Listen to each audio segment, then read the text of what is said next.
Reid the Witch. Chapter 5. The Tower's Shadow. The stone door loomed above them, carved with runes that seemed to pulse faintly when the fog shifted. Sable stepped forward, her pale hand reaching for the cold surface. Just as her palm pressed against the door, Michaela's fingers tightened around hers. Sable turned, brows raised. "You okay?" Michaela's voice was quiet but steady. "Why'd you do it?" Sable blinked. "Do what?" "The kiss," Michaela whispered. The silence stretched, long enough for the fog itself to seem like it was holding its breath. Finally, after what felt like half a minute, Sable spoke, her voice softer than Michaela had ever heard. "I don't know, I just did. Maybe because I trust you. Maybe because I love you. Maybe because who the hell knows what's going to happen once we step in here. And I just—" She faltered, shaking her head. "I don't know." Michaela squeezed her hand again, pulling her closer. "It's okay." She leaned in and pressed a gentle kiss to Sable's cheek. "Let's do this." But before they turned back to the door, Michaela tilted her head. "Wait. Why did you say you went to Julian's and then mine when you found the tape of me floating? Julian was my roommate." Sable blinked, then gave a small shrug. "Oh, I meant your parents' house." "Oh," Michaela murmured, the tension easing from her shoulders. "Okay." Together, they turned back to the tower.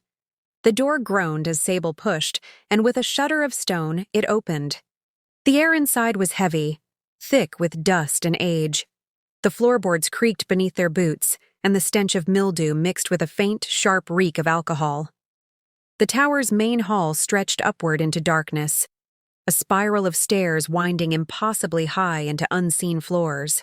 Shadows clung to the corners, and the fog leaked in through cracks like smoke seeping into a house fire. They stepped cautiously, boots stirring dust. Michaela's nose wrinkled. "Smells like an old bar." Sable smirked faintly. Could be worse. The main hall sprawled wider than they'd first thought, lined with warped paintings whose frames sagged. One canvas showed a storm at sea, a ship nearly swallowed by black waves. Michaela froze in front of it, her father's voice whispering in memory. "Keep the wind at your back, and the water will carry you home." She tore her eyes away, unsettled by how the painted water seemed to ripple when the fog shifted. Broken chairs lay overturned, a splintered table slumped against a wall. Playing cards curled on the ground like they'd been dropped mid-game, their edges blackened by moisture. Bottles of whiskey and beer lay scattered, most broken, their contents long evaporated but their stench heavy. Michaela picked one up and sniffed, immediately recoiling. The smell clung to her hands, sticky and sour. "This is useless," she muttered, setting the bottle down too hard. Glass cracked beneath her palm, and she swore softly. She continued her search, tugging open drawers to find nothing but splinters and mold. A small notebook lay crumpled under a stool.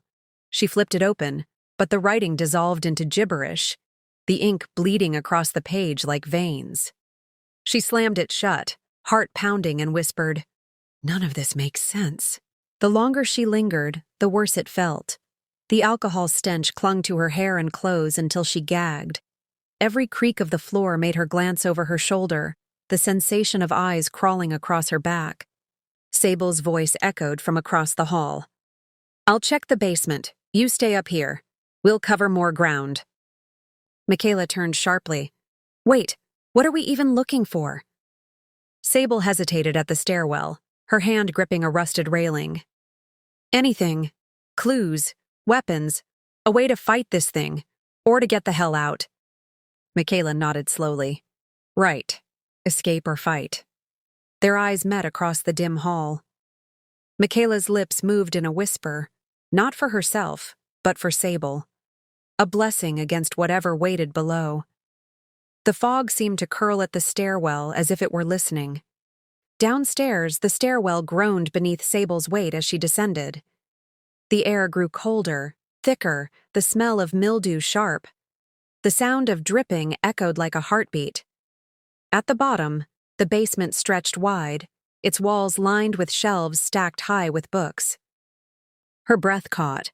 Every shelf was filled with tomes, their cracked spines etched with strange marks, symbols she didn't understand. Some looked like runes, others like childish doodles, but all of them hummed faintly as though alive. A single candle guttered on a nearby table, though no hand had lit it. Sable traced her fingers along the rows until one stopped her cold. A thick, leather-bound book stamped with a familiar mark. The same tattoo Michaela carried on her skin. Her stomach dropped. "Michaela!" Her voice echoed sharp. "Get down here now!" Michaela hurried down, coughing as the cold damp closed around her. "What is it?" Sable turned, holding the book out with both hands. "Look." Michaela reached for it, eyebrows raised. "It's just a book." Her words broke as her gaze locked on the symbol. Her symbol. "That's my tattoo." Her eyes darted to Sable, confusion burning hot. Why the hell would this be here? She opened it. The first pages were lined with handwriting, not hers, but about her. Memories, her stories, her fears, her failures. Every detail. The open mic nights, the nightmares. Julian. Entries that echoed thoughts she had never spoken aloud. Her chest seized. Her hands shook. The words blurred. "No," she whispered. This can't." Then she dropped the book. The moment it struck the floor, the tower convulsed. Dust poured from the ceiling, shelves rattled, tomes tumbled like waves crashing.